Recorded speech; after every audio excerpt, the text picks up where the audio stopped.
Excelentísimo Ayuntamiento de San Fernando, doña Pepa Pacheco Guerrero, representantes de la Corporación Municipal, señor Presidente y Junta Local del Consejo Local de Hermandades y Cofradías de San Fernando, representantes de las hermandades para las que trabajó Antonio Bey Olvera, familiares de Antonio Bey Olvera, cofrades isleños, señoras y señores. Buenas tardes y sean bienvenidos a este acto, el cual viene a ser una prolongación de la exposición Daycraft que desde el pasado 13 de febrero se está desarrollando en el Castillo de San Romualdo de nuestra ciudad. Cuando en la gestación de esta muestra caí en la cuenta de que en el año 2025 se conmemoraba el 50 aniversario del óbito del escultor e imaginero isleño Antonio Bey Olvera, propuse a los integrantes de la comisión que hemos trabajado denodadamente en ella dedicar un rincón de la misma a la memoria de este artista, injustamente denostado y olvidado, contando desde el primer momento con el apoyo de mis compañeros. No conocía a ningún miembro de la familia Bey, pero por azares del destino pude contactar con su hijo Juan Antonio, al cual exponía ilusionado mi proyecto. Desde el primer momento mostró con entusiasmo su apoyo a esta iniciativa, facilitándome el contacto con otros familiares como su hermana María Luisa, su cuñado Tomás o su sobrina Lorena. Gracias a ello he podido conocer algunos trazos biográficos del escultor que esta tarde nos reúne en este centro de congresos y exposiciones de la Real Isla de León, así como recabar algunas piezas expositivas presentes en la muestra. Gracias, por tanto, a toda la familia Bey por la ayuda prestada, así como la generosidad mostrada por las Hermandades del Perdón y el Nazareno de San Fernando y de Sanidad de Cádiz en la sesión de imágenes, enseres, documentos y fotografías que han enriquecido notablemente el discurso expositivo planteado. De igual modo, y dado el aniversario que se conmemoraba en el presente año, tuvimos claros que este debía venir acompañado de algún acto académico, en forma de charla o conferencia, que nos permitiera conocer los rasgos artísticos y biográficos más desconocidos de Antonio Bey Olvera. Y precisamente para hablarnos de ello, de su relación con la isla y su estancia en Madrid, de su obra sacra y profana, nos acompaña esta tarde doña Lorena Bey Olvera. Nacida en San Fernando el 25 de marzo de 2000, pertenece a la cuarta generación de la amplia familia que Antonio Bey creó en esta ciudad entre sus hermanos, hijos, sobrinos y nietos. Desde pequeña mostrará una gran afición hacia el dibujo y la pintura, lo que demostraba su vocación hacia el arte.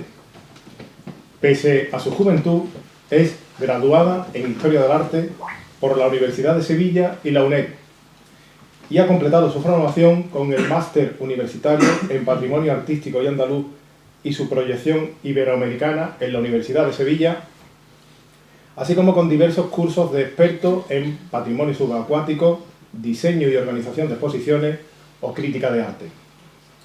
Precisamente, con el TFM, el trabajo de fin de máster lo dedicó a un primer estudio de la obra de Antonio Bey Olvera, en el que obtuvo las máximas calificaciones, siendo el director de dicho trabajo el profesor y doctor don Jesús Rojas Marco, quien la ha animado a que no cese en esta labor investigadora, estando previsto que su doctorado y posterior tesis la dedique al estudio de la obra de Antonio Bey Olvera.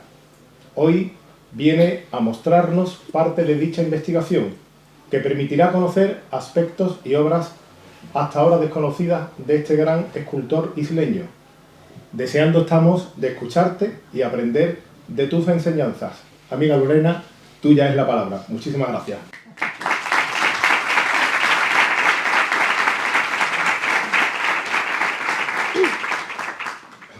Bueno, primero, muchas gracias, Rafael, por la presentación.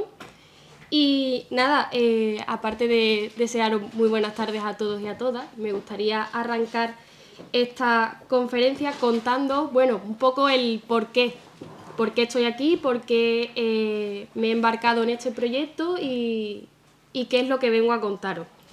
Bien, para hablar de ello tenemos que remontarnos a las Semanas Santas de mi infancia. Y es que en mi familia hay una tradición que es que todos los martes santos nos reunimos en casa de mi abuelo para ver a la Virgen de la Caridad pasar desde el balcón, por la calle Tirso de Molina.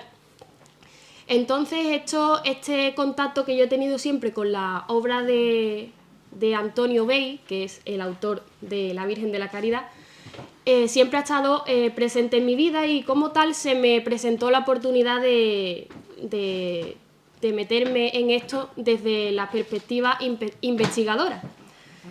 Al hacerlo me di cuenta de que no existían monografías, ni libros, ni ningún estudio dedicado a su figura exclusivamente. Con lo cual me pregunté, bueno, ¿y por qué no soy yo la que se encarga de rescatar y de tratar de recomponer la vida y la producción artística de este escultor? Y con ello, además, darle una nueva voz y poder revalorizar pues, su trabajo como escultor isleño de la posguerra. Y como digo, no podemos hablar de un escultor de la posguerra sin hablar primero de la isla de la posguerra. Y es que aquí, al igual que en el resto de España, pues también se instauró la dictadura franquista. Es verdad que se sabe que el alzamiento de 1936 aquí en la isla se desarrolló sin ningún tipo de incidente ni ningún tipo de altercado, se desarrolló con tranquilidad, pero eso no significó que la isla no fuese a sufrir la miseria social, la hambruna permanente y el aislamiento. Sin embargo, la otra cara de la moneda es que en San Fernando se viviría una etapa de esplendor desde varios ámbitos, y es que demográficamente, por ejemplo, la ciudad en estos años de posguerra doblaría su densidad, permitiendo además el crecimiento urbano y una expansión más allá del centro histórico. Industrialmente, con la construcción naval, a través del arsenal de la Carraca, la factoría de San Carlos ya extinta y la empresa nacional Bazán, pues se crearon nuevos puestos de trabajo para los isleños. Y qué decir de la pesca y de la actividad salinera, que también contribuyeron enormemente a dar ese empuje socioeconómico a la ciudad. Culturalmente, hablando, la guerra civil supuso un retroceso en cuestiones de patrimonio, porque en ella, durante los años de la contienda, se vivió una pérdida muy fuerte de patrimonio artístico, sobre todo de patrimonio religioso. Si bien la posguerra sirvió para dar un nuevo punto de arranque a estas artes, sobre todo a la imaginería religiosa, aprovechándose en estos años, no solo San Fernando, sino en muchas otras ciudades de España, la fundación de nuevas hermandades y cofradías y la renovación de las ya existentes.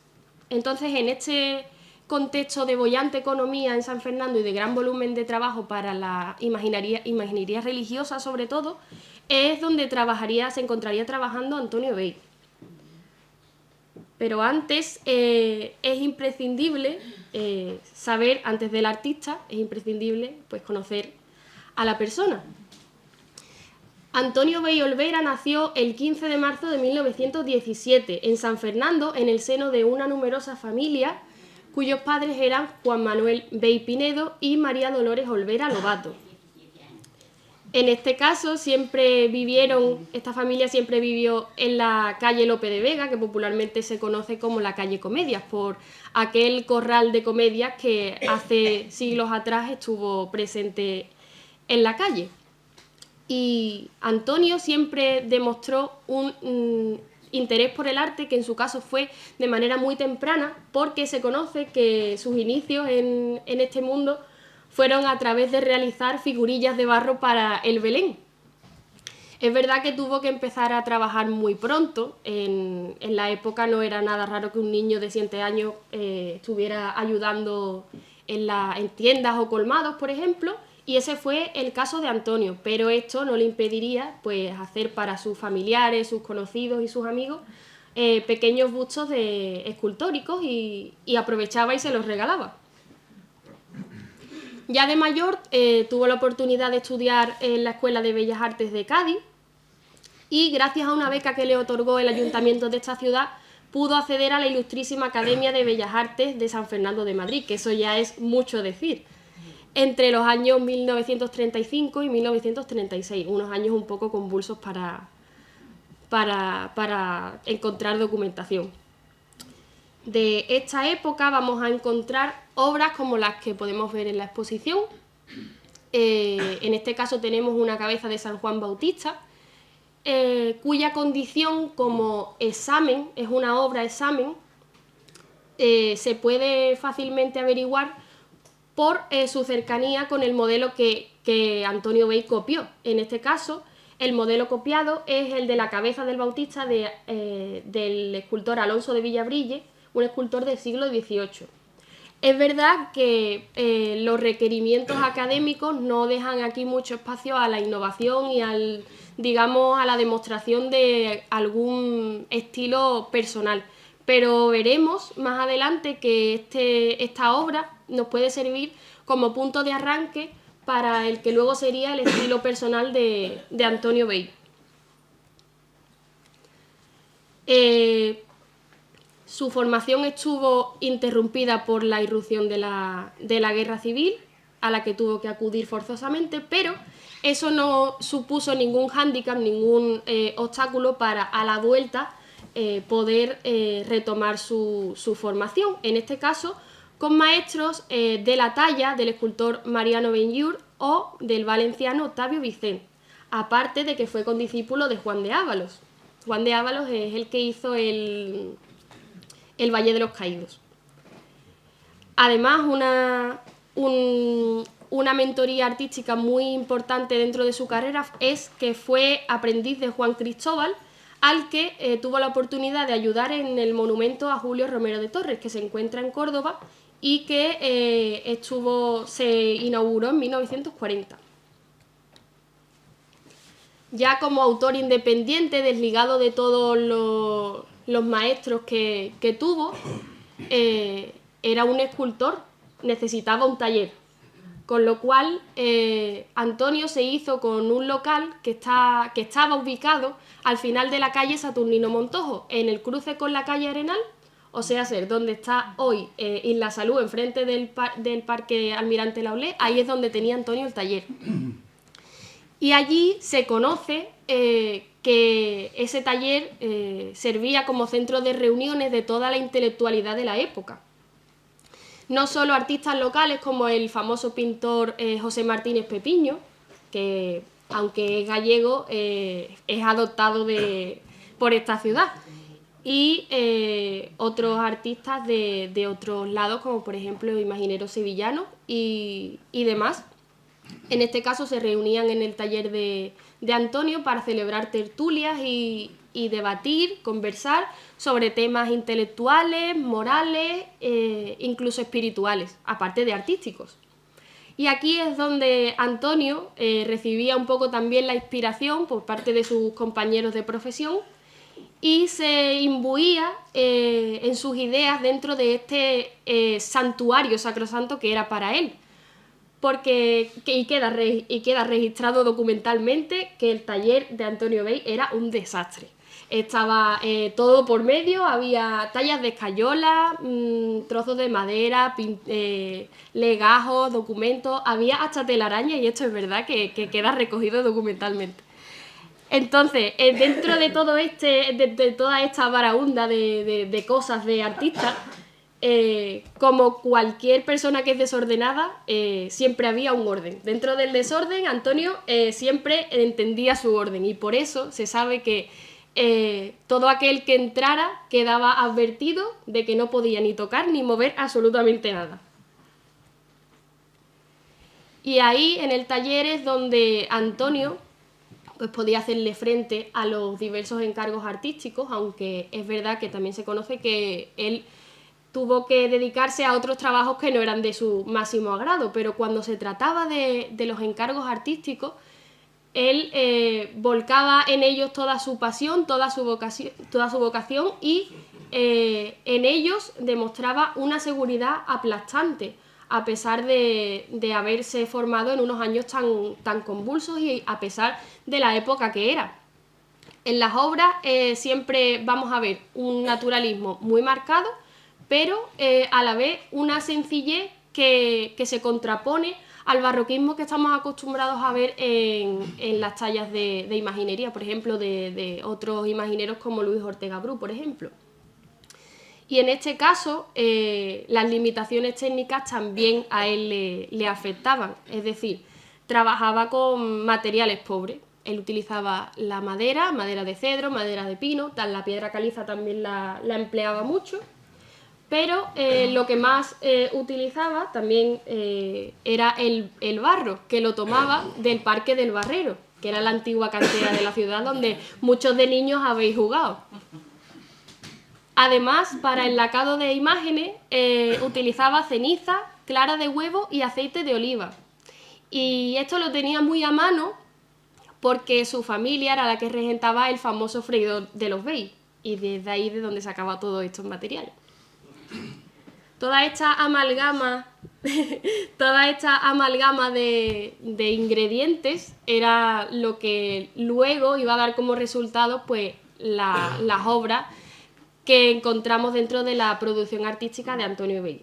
He escogido una selección muy concreta y os diré que son las obras más conocidas de Antonio, pero me gustaría por ello que las conocierais un poco más porque vale muchísimo la pena, además de que en este caso la mayoría de ellas es de tipología religiosa. No nos vamos a salir de ahí hoy, pero las vais a disfrutar seguramente. En primer lugar tenemos el juego de pies del Nazareno, que es el que podemos ver en la exposición. Ya muchos sabréis o conoceréis la leyenda popular que siempre se ha cernido en torno a esta imagen. Para quien no la sepa, resulta que en el Mesón del Duque, una fonda, posada y taberna que existió aquí en San Fernando en el siglo XVIII, unos italianos se dejaron olvidados un cajón, una maleta, con motivo de una riña que acabó en homicidio. ¿Qué pasó? Que la justicia se apoderó de esta maleta y al tiempo la abrió y se encontró con la cabeza, con la efigie del Nazareno. Cierto o no, lo que sí es verdad es que el Nazareno de San Fernando es una imagen que para los isleños es muy querida, aparte de ser regidor perpetuo de la ciudad, y de ahí la importancia de relacionar a Antonio Bei con esta hermandad y con esta imagen. Por lo tanto, en enero de 1940 la hermandad contacta con Antonio, siendo además la primera hermandad que contactaría con él. Y con motivo de crear un juego de pies para exponerlos en besapiés por primera vez, pues encargaron este trabajo a Antonio. Y por lo tanto se debe de reconocer que Antonio Bei sería el escultor que le daría al Nazareno sus primeros pies. Me reitero en la importancia que tiene relacionar a Antonio con esta hermandad, por lo tanto. El trabajo no lo hizo en su taller, sino que estuvo confeccionando estos pies en el domicilio de las camaristas de la hermandad. Y finalmente tuvieron muy buena acogida por la misma. Simplemente son unos pies, no tienen mucho misterio, pero en este caso vemos un pie izquierdo apoyado, completamente apoyado, con la vena del empeine marcada, fruto del esfuerzo que podría estar haciendo al cargar la cruz, y un pie derecho que tiene únicamente los dedos apoyados en acción de caminar. En este caso tenemos que referirnos a este juego de pies como el primitivo juego de pies del Nazareno, porque en 1977 tuvieron que sustituirlo para que, tomaron la decisión de que el imaginero sevillano Luis Álvarez Duarte le hiciera un cuerpo anatomizado. Sin embargo, lo bueno que tuvo la hermandad fue el conservarlo, porque gracias a ello no solo lo podemos ver en la exposición y podemos traerlo aquí como un vestigio material de lo que es la historia del Nazareno, sino que así la historia de la pieza queda completa. Ya por los años que duró la Guerra Civil, la ciudad de San Fernando se llenó de cartageneros. En este caso, los cartageneros quisieron celebrar una serie de cultos a su patrona, que es la Virgen de la Caridad. Y lo hicieron en la parroquia de San Francisco de Asís. Por la cercanía que esto conlleva, se fundó una nueva hermandad en 1942, bajo la advocación precisamente de la Virgen de la Caridad, con lo cual sería la primera vez que una hermandad de nueva fundación contactaría con Antonio Bey para realizar su imagen titular. Y comento la relación que tiene con la Virgen de la Caridad, patrona de Cartagena, porque como veréis, el modelo iconográfico que utilizó Antonio Bey para su Virgen de la Caridad es exactamente el mismo que el de la Caridad de Cartagena. Es un Cristo muerto que yace sobre las rodillas de la Virgen. La única diferencia que vemos pues, es la disposición de las piernas y que la Virgen de Antonio Bey pues, mira implorante al cielo, pero en ciernes es el mismo modelo. Parte de la historia también de esta pieza se reconoce un tanto polémica, y es que en el año 1992 se le reconoció una restauración realizada por el imaginero sevillano, Alfonso Berraquero, que dio como resultado pues, la remodelación del rostro de la Virgen. Esto, quieras que no, acabó enfrentando a los herederos de Antonio Bey con la hermandad y con el propio imaginero que realizó la restauración. Fue un proceso muy duro, pero al final, por ley, se determinó la vuelta al rostro original de la Virgen y, quieras que no, con el escultor ya fallecido, esto era prácticamente imposible, nunca iba a volver a tener la cara que tuvo en su día. Sin embargo, en 1955, el mismo escultor, Alfonso Berraquero, fue el que le trató de devolver esa apariencia primigenia a la Virgen de la Caridad, en la que hoy, por suerte, podemos seguir advirtiendo la sobreviviente huella del rostro que hiciera Antonio Bey. Y eso forma parte de la historia de esta pieza y no deja de tener que ser un orgullo igualmente. Luego en 1947 ya nos movemos hacia Cádiz un momento para poder hablaros de la Cofradía de la Sanidad, una cofradía de nueva fundación que quiso también pues, contar con las manos de Antonio Bey para, en este caso, confeccionar el misterio de la sanidad. Hablamos de un misterio que está formado por 4 figuras. Tenemos un Cristo que cae al suelo en una de sus caídas, ayudado por Simón de Cirene, que le soporta la cruz, mientras que se encuentra en el camino con la Virgen y con una santa mujer. Por ser demasiado grandes las imágenes, la Comisión de Arte Sacro no dio el beneplácito a estas imágenes, con lo cual quedaron rechazadas, pero estuvieron durante mucho tiempo expuestas en la parroquia de Santa Cruz, que es la sede canónica de la cofradía. Justamente esta foto es allí mismo. Y las imágenes actualmente, después de esto, se les pierde la pista y no se sabe en dónde está. Sin embargo, si vemos a la Santa Mujer que está ahí al fondo, en este caso la cofradía sí decidió quedarse con ella para convertirla en Verónica.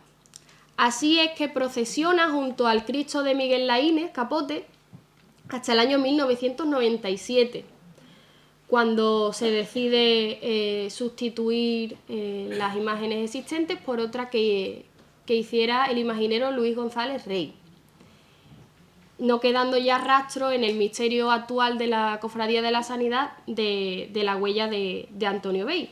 Sin embargo, tenemos el mismo caso que con los pies del Nazareno, que es que la cofradía ha tenido la buena mano de guardar durante tantos años y conservar a esta santa mujer, que el propio Luis González Rey convirtió en busto y la restauró, al igual que las manos, y que hoy, pues, por suerte, podemos también disfrutar en la exposición de ICRAC.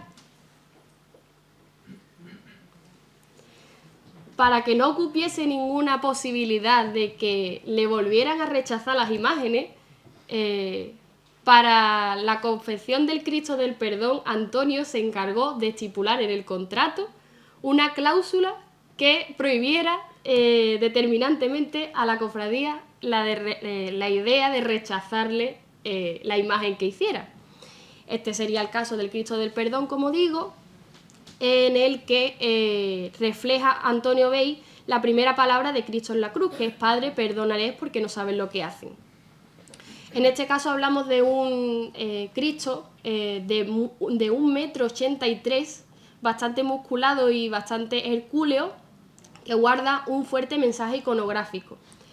Este mensaje iconográfico se encargó Antonio Bey de hacerlo más fuerte a través de dos elementos.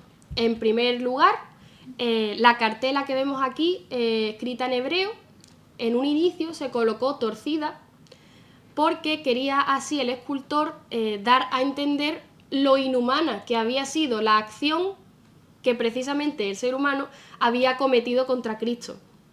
Y por otro lado, es ese paño que cubre la desnudez de Cristo que no es blanco. Estamos acostumbrados a ver crucificados con paños de pureza de color blanco, pero en este caso es de color corinto debido a una interpretación personal que el escultor hiciera del pasaje bíblico. Y en este caso se explica de la siguiente manera. Partiendo de la base de que Cristo fue crucificado desnudo, sería San Juan el que le prestaría su manto a Cristo para cubrir su desnudez, por eso es de color corinto, no sin ser la Virgen la que en este caso le diese su velo de color blanco puro. Además, no solo Antonio hizo el Cristo del Perdón, sino que además a la cofradía le dio las trazas para hacer el primer altar que acogería al Cristo del Perdón en la parroquia de la Inmaculada, la de la Casería. Y en sí os tengo que decir que aquí hay un poquito de trampa porque Antonio no hizo este Cristo solo, no estuvo solo. Tuvo un importante asesoramiento externo que le vendría de parte de una perspectiva documental y desde un asesoramiento médico. En este caso, Antonio lo que quería reflejar en el Cristo del Perdón eran las medidas del Cristo que quedan reflejadas en la Sábana Santa de Turín. Entonces, para ello le ayudó el literato Luis Berenguer a recopilar toda la información relativa a esta Sábana Santa. Y por otro lado, tuvo un gran equipo médico formado por 4 profesionales de la medicina para que le ayudaran a plasmar la estatura, el peso, la estructura ósea y la masa muscular. Pero es que además tenemos una cosa muy curiosa, y es que el afamado pediatra Juan García Cubillana, que por entonces era un joven médico que impresionó a Antonio Bey por sus músculos, entonces le sirvió de modelo. Antonio lo vio, dijo, ven para acá porque me va a hacer mucha falta, y allí lo tuvo a Cubillana abierto de brazo porque no le salía un músculo de aquí de los brazos. Entonces pues le prestó su ayuda. También tenemos que hablar de los monumentos, y en este caso, siguiendo la estela de su producción artística aquí en San Fernando, como no, íbamos a incluir el monumento al Sagrado Corazón de Jesús. Desde el Ayuntamiento de San Fernando, en los años de la posguerra, se empezó a gestar la idea de que la ciudad necesitaba un monumento que estuviera dedicado al Sagrado Corazón de Jesús, porque en esos momentos se estaban llevando a cabo una serie de cultos dedicados a esta figura, y la devoción que había era impresionante. Con lo cual, en el año 1948 se arrancó este proyecto con la configuración de dos presupuestos. Por una parte, teníamos el presupuesto del monumento, y por otra la del pedestal. La del monumento es evidente a quien se la confiaron, que es Antonio Bey, que confeccionó un Cristo de piedra de 5 metros de altura y 7 toneladas de peso. Es, con permiso de la expresión, es un bicharraco. De hecho, lo tuvo que dividir, si lo veis en la imagen, en 3 secciones, porque era prácticamente imposible de trabajar si hubiese sido un bloque entero. Para este encargo se estipularon 8 meses de duración, pero lo cierto es que tardó unos 7 años en terminarlo. De todas formas, aún así, este monumento guarda una fuerte iconografía, porque es que a Antonio Bey, ya os iréis dando cuenta, le gustaba mucho el tema de lanzar mensajes iconográficos al fiel. Y en este caso, para el emplazamiento de este monumento, se pensó un espacio preponderante dentro de la ciudad de San Fernando. Se pensó Font-de-Mora, se pensó Paseo General Lobo, y es que en el Paseo General Lobo estaba la obra de Gabriel Borrás, el monumento a los héroes de África. Estaba en el centro de la glorieta. En un momento dado se movió a Font-de-Mora y el Paseo General Lobo quedó libre. ¿Por qué se barajaron estas dos opciones? Pues porque resulta que estas dos plazas son las más cercanas que tenemos a la salida o entrada por carretera de San Fernando. Pero es que el emplazamiento definitivo fue el Paseo General Lobo, la glorieta, porque estaba al lado, y sigue estando, al lado de la estación de tren, de ferrocarril. Con lo cual, bajo el lema "Reinaré en España", el monumento al Sagrado Corazón de Jesús lanza un mensaje al fiel en el que lo acoge al foráneo dentro de la ciudad de San Fernando. Al final, de lo que estamos hablando es no solo de un mensaje iconográfico religioso, sino que está ligado también a la ideología del régimen franquista. Y es evidente que no podíamos olvidar la faceta de Antonio como restaurador, y os he traído el caso más importante dentro de su carrera y dentro de sus trabajos aquí en San Fernando, y es el altar de San José de la Iglesia Mayor. En 1955 la Corporación Municipal quiso restaurar el altar de San José, y para ello Antonio Bey doró, pintó y restauró este retablo, además de resanar las 5 imágenes que encontramos en él: San José, el Niño, San Servando y San Germán, y el Padre Eterno aquí en el ático.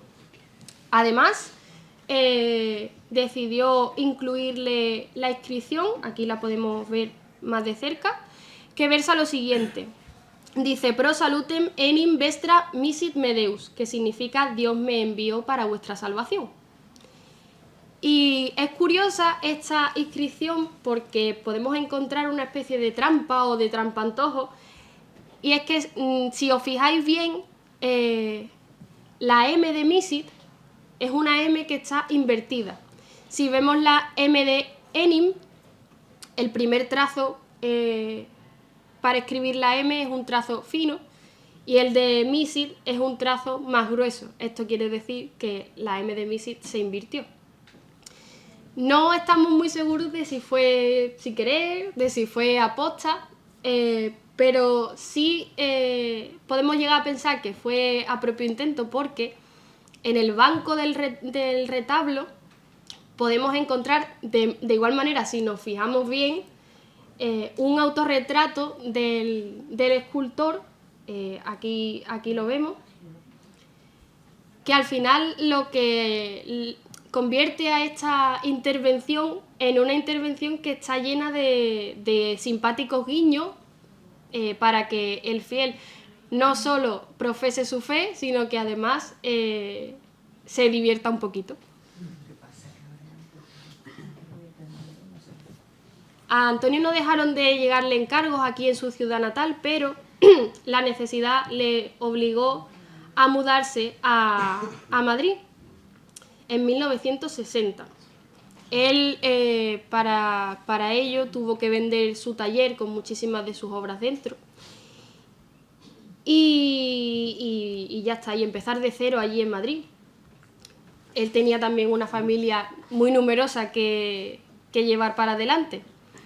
Eso no significa que no continuara con sus encargos artísticos. Él también tuvo otros trabajos, como por ejemplo estuvo trabajando en la empresa de automoción Barreiros y también fue profesor del colegio El Prado.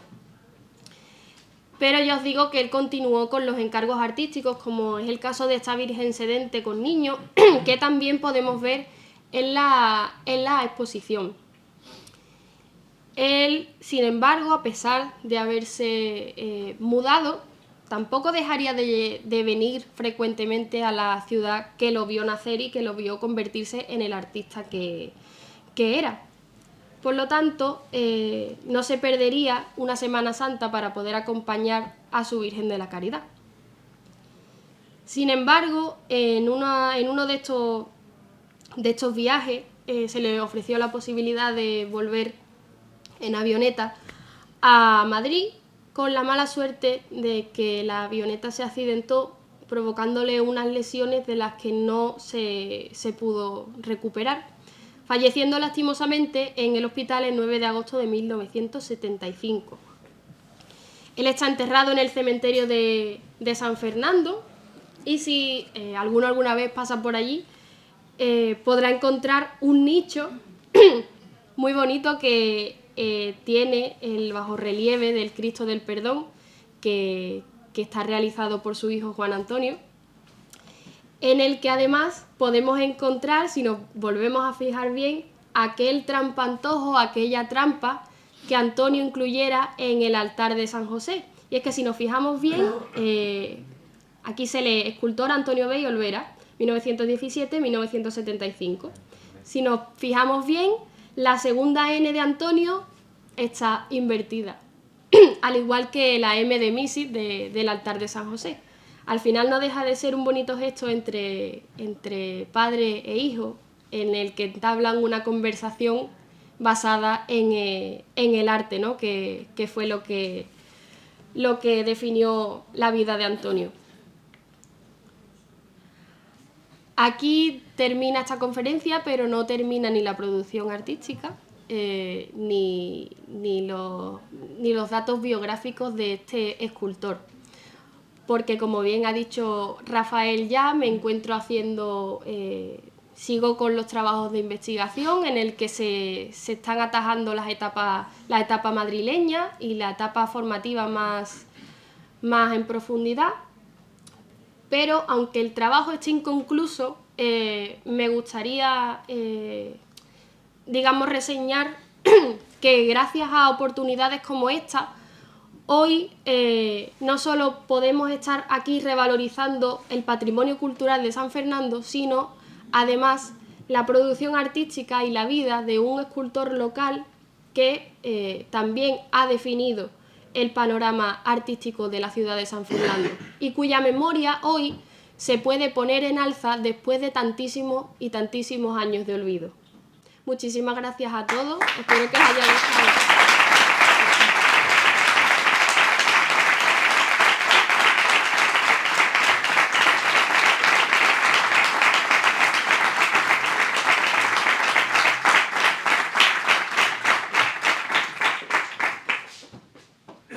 noches. Bueno, Lorena, nos ha encantado porque, bueno, yo creo que transmito lo que todos hemos recibido.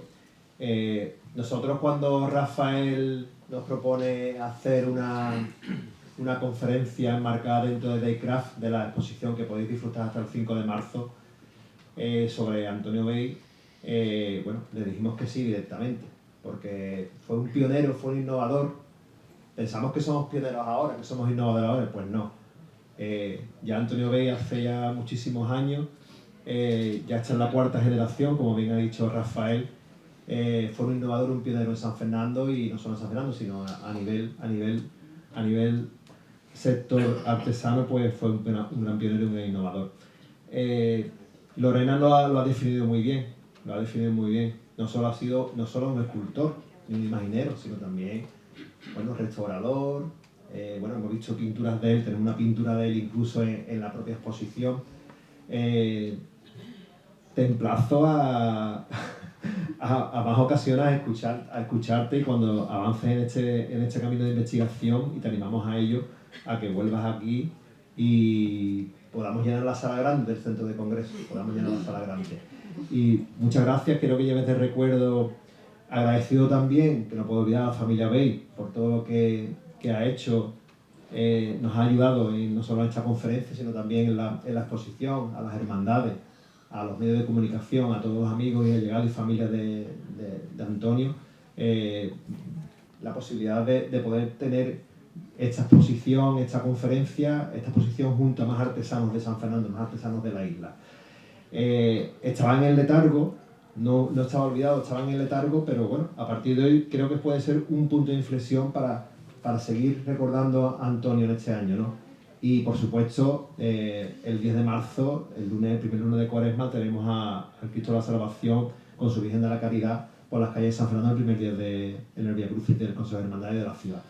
Muchas gracias a todos. Le voy a hacer entrega a Lorena de un catálogo de arte sacro, de piezas de San Fernando, y seguidamente la delegada de Cultura, Pepa Pacheco, cerrará el acto. Muchas gracias, Lorena.